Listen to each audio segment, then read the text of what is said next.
Hi, my name is Imale. I'm the creator and founder of Nlovu Sensual Wellness, and yeah, I'm here. So Imale is hosting a workshop for us soon on queer sensuality. So I'm just asking Imale a few questions. So you were just telling me that you're studying psychosexuality therapy. And how did you kind of find yourself on this journey working with sexuality and sensuality and queerness? All right, so I guess my journey into it started as a facilitator for a gender identity charity in Hampshire. That was the entry point into gender, sex, sexuality, and that kind of umbrella of things. So that was my introduction into it. And going from there, I worked with House of Rainbow, which is a faith and sexuality reconciliation charity, and that was working with people who were wanting to reconcile their faith and their sexuality to try and find their own definition of what faith was like within their sexuality. Because as you know, there's a lot of faith um, that a lot of religions that say that people that are queer an abomination and all of these words that they use. So House of Rainbow was kind of a safe space to be like, okay, here, how do I start to explore this without all of the religious baggage, you know?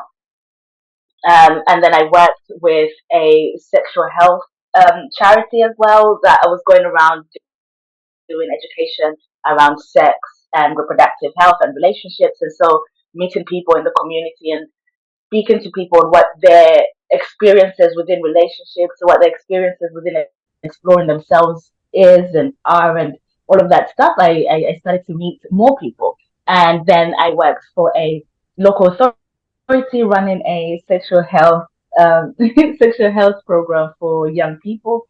And again, meeting young people, seeing it was almost like seeing how these things that I was then seeing in the sexual health clinic would start.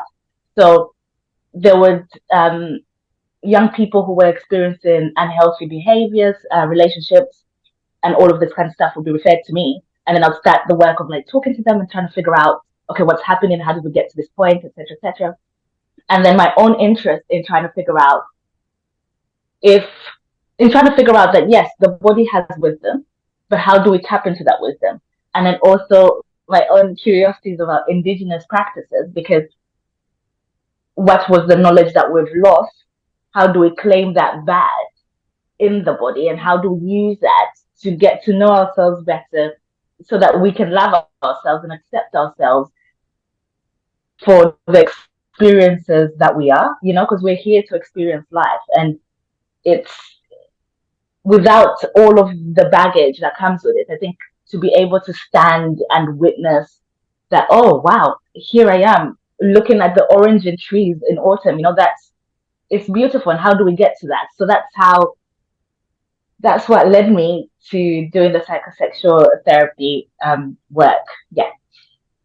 Yeah, because what you're saying is obviously you've worked with a lot of sexual health, but that it sounds like what you're saying is you're not just working with how that relates to sex, but how it relates to just inhabiting your body and being able to be present with what's around you and stuff. Um, and I think it's really interesting as queer people, disembodiment seems to be such an issue, which obviously is Mm-hmm. going to affect your relationship to your sexuality because it's so important to be in your body if you're going to experience a healthy sexuality. Um, Right. so is that something that you've experienced with the people that you've worked with, like in the context of faith, but also in the context of relationship with your bodies? Do you think queerness is a factor in people maybe feeling separate from their own desire or their own center or their own body?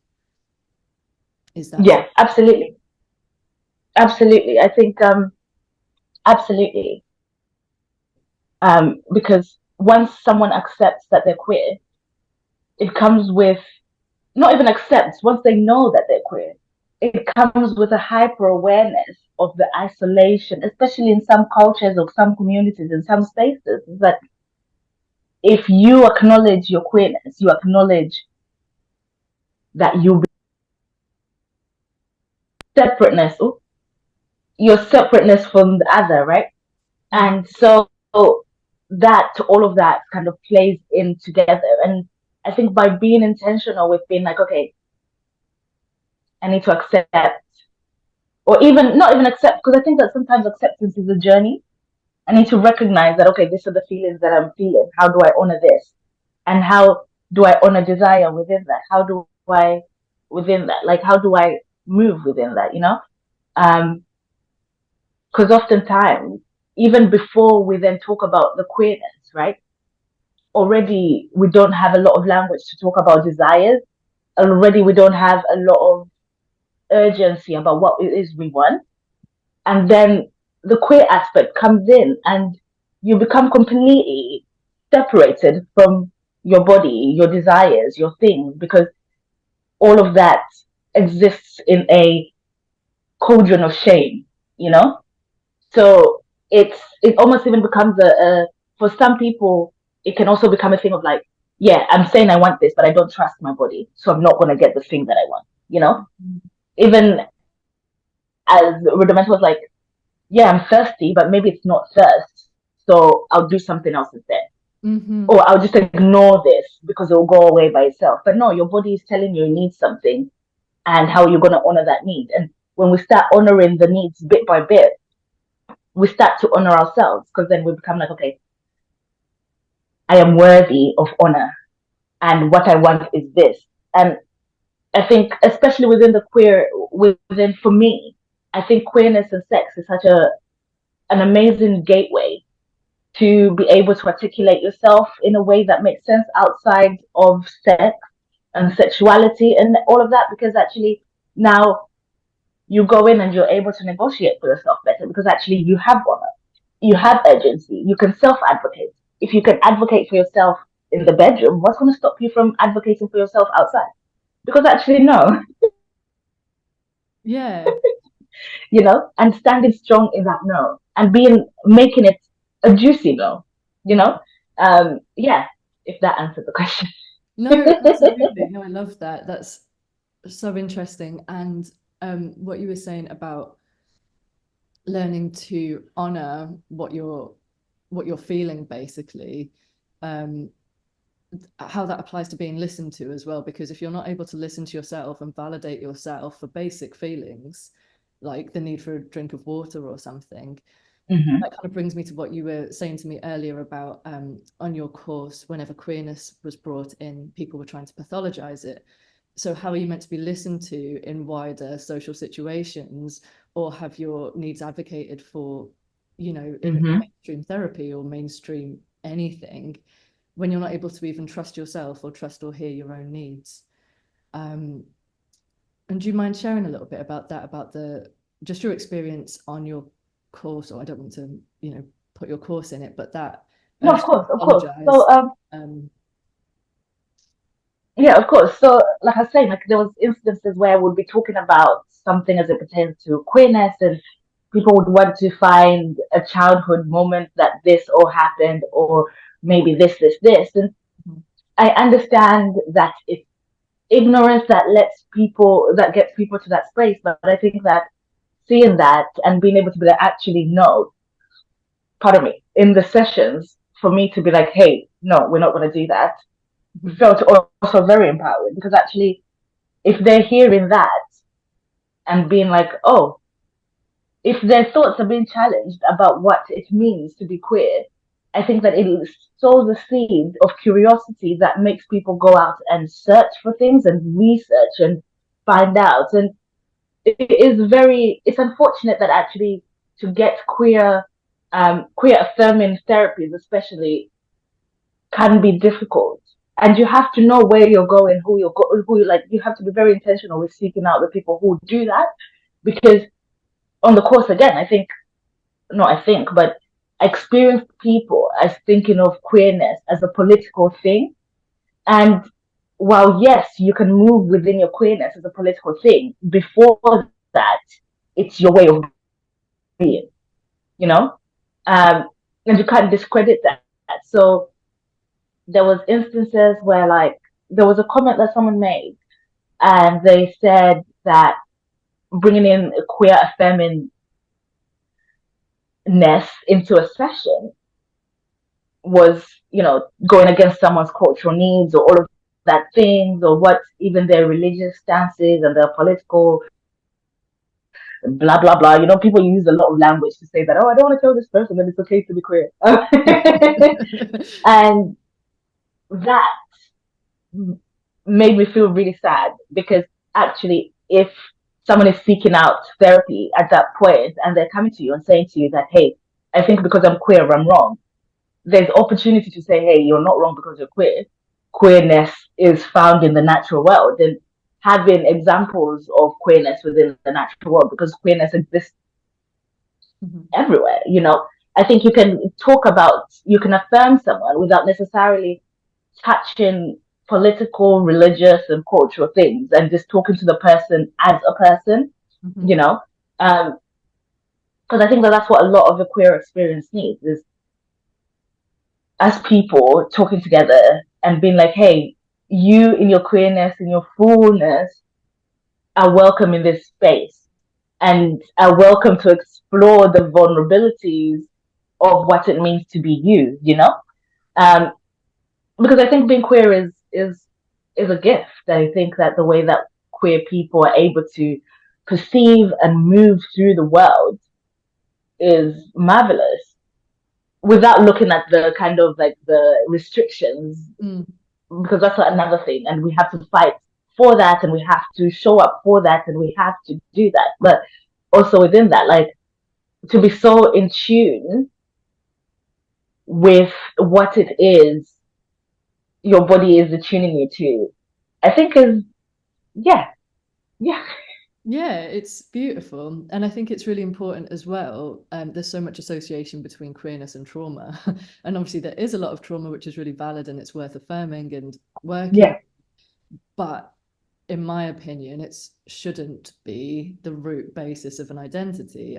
Having something like desire, and I don't mean sexual desire, I mean, as you were saying, that beingness in yourself, that sense of who you are and where you're drawn to, is a much more celebratory route for that. And it's so important that we can separate the kind of trauma of an experience and a collective experience away from the identity, and the identity isn't based in something that went wrong at some point. The identity is much more than that, and the experience is much more than that. So with that, what would be, when you're working with people, what's your like overall mission? Like, what would be your dream effect to be having on somebody when you're kind of coaching somebody or working in a workshop? Like, how do you want people to be on a journey to feeling? But for me, it's when people become aware of the tools that they have at hand. When people are able to be like, okay, oh wow, they recognize themselves and then have the tools to do that. Whether it's slowing down to be like, okay, I'm just going to breathe through this and finding the magic of breath to be like, okay, I'm going to center myself. And when they find the magic of like exercise or movement, and when I say exercise, I don't mean the kind of exercise that's a punishment of being like, oh, because I ate this, I must do this, or because da da da da da. But no, moving your body to the extent that your body can move in joy. So making possible the cultivation of joy through the tools that people have access to. Because we do have tools, we do have a lot that we have that we can use. We might have to transmute it, we might have to kind of just clean it up a little bit so that we can see it a bit clearer. But this is what the talking and the movement and the kind of that intentional pursuit of knowing that finds us all the things. Just because I think one of my favorite thing is with a client is when they kind of have a light bulb moment where they really deeply recognize that the thing that makes universes is inside them, Mm. and their capacity to make their own universes within that, because like what you were saying about the trauma, yes, the trauma is there, but we're more than that. We can cultivate joy. We can say, okay, this thing happened, but that's not who I am. It doesn't define me. How do I use the things that's because when something happens, right? Say you break a bone, whatever. If you start the exercises, your bone can get stronger to the point where it can get stronger than the one that wasn't broken, right? And how do we do that with our hearts? How do we do that with a life experience? How do we do that with being like, yeah, the dirt grows plants, right? How do we begin to see ourselves as the dirt? That potentiality to grow things, to nurture things, and Mm-hmm. the thing being us. Yeah. So that light bulb recognition moment, I think, is actually so beautiful because then you become your number one point of safety. You become your number one point of adoration. You become your number one point. So you become protective of yourself. You become like, this is me. This is, yeah, this, that's my favorite thing. Yeah, that's amazing. And that totally goes kind of full circle from what you were saying at the beginning of like the inherent separateness that you might feel if as you uncover your identity and bringing all that instead coming back to your center and being your own, as you said, your own main source of safety. And I loved what you Mm-hmm. said as well about the intentional pursuit of knowing yourself. I love that as, yeah, that's beautiful. Um, But let me just clarify something. Within all of this, I think what I'm trying to say also is that when you start to do this, your community comes. You know, they're drawn to you because you're moving truer to yourself. And when the community comes, they hold up mirrors for you so that you learn to love yourself even deeper. You learn to communicate with yourself even deeper because the way that the love that others are showing onto you is kind of moving you. Because then the way that you show up to other people, you then hold up those mirrors. You then become that source for the other person. So none of this happens in a vacuum. You're not just talking to your therapist and then, yeah. you know, as you're doing that, you put yourself out there a bit more. You're like, okay, what does community look like? What do I feel like I need? Do I build a community around my love for books? Do I build a community around my love for cakes? And you start to see that actually there's parts of this community, there's queer community in everything that you enjoy, Yeah. in everything. And they find you and you find them. Sometimes it's even accidental. You're just like, oh, how did I find myself in this queer thing with there's all these wonderful queer people, and you don't even realize, but you're just affirmed by being in the presence of the people that see you without you needing to edit yourself or change yourself or even mask. Hmm. Yeah. Yeah. And I feel as you learn to see yourself more, that magnetism can then grow for the, like exactly what you're saying, the magnetism can grow for others to see you, and people who don't, it's not going to be tolerated so much anymore. Because why would you want to feel that when you know how to cultivate a different feeling in yourself? Um, so you're Right. doing with the workshop that you're doing for us, that's in a few weeks, but is also going to be a resource so people can access it at any time. What can people expect from that, or what would you like to share with that? Okay. So the what I'm my offering for the workshop is how do we transform a simple act of drinking a cup of tea into a tantric experience, right? Yeah. How do we become so present that we're able to sit with the smells, we're able to sit with the temperature, we're able to follow where in our mouths it tastes like and how and all of that, where we're able to follow how it feels going down us. So that's the offering. And the reason I did that is that with winter approaching, um, seasonal affective depression, a lot of people get that. And I think that by cultivating a moment of just being like, okay, we're all together as a community. And what I was saying about community again, how do we hold space for each other and just be Mm-hmm. and be fully and present and here, you know? But then how do we make also the everyday, how do we elevate the everyday? Because if we're depressed, if we're not feeling as great, it's the little ways that we can show up that count, you know? It's okay, if all I have capacity for is to make a cup of tea, how do I make this cup of tea The best. feel like something? Mm-hmm. You know, how do I expand this experience? And how do I lock the outside out so that I can just really be here, you know? Yeah, so that's I was gonna suggest calling it tantric tea, but then I was like, what if I think someone says, "Oh, tantrums," da, da, da, da, but I'm like, yeah, we're just using the words for as in woven together, right? We're using tantric to just say woven. How do we have a woven together moment with tea? no, I think we should call it tantric But tea. I think that's amazing. pardon? I think we should call it tantric tea. I think I'm going to change it on the website. I'll be down for that. Yeah. I'll be down for that because Yeah. especially with as it gets colder, we drink a lot of tea. We drink a lot of tea, and Yeah. sometimes you're drinking your tea and you're not with it. You can't tell what if it's hot or cold. It's just a cup of tea. It's just Mm-hmm. a cup of tea.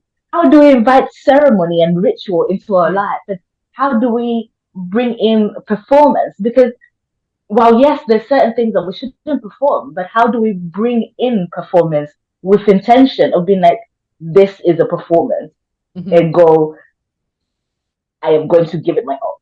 You know, Yeah. um, I think that especially with a colder month, I think that sometimes self care has to start with a performance.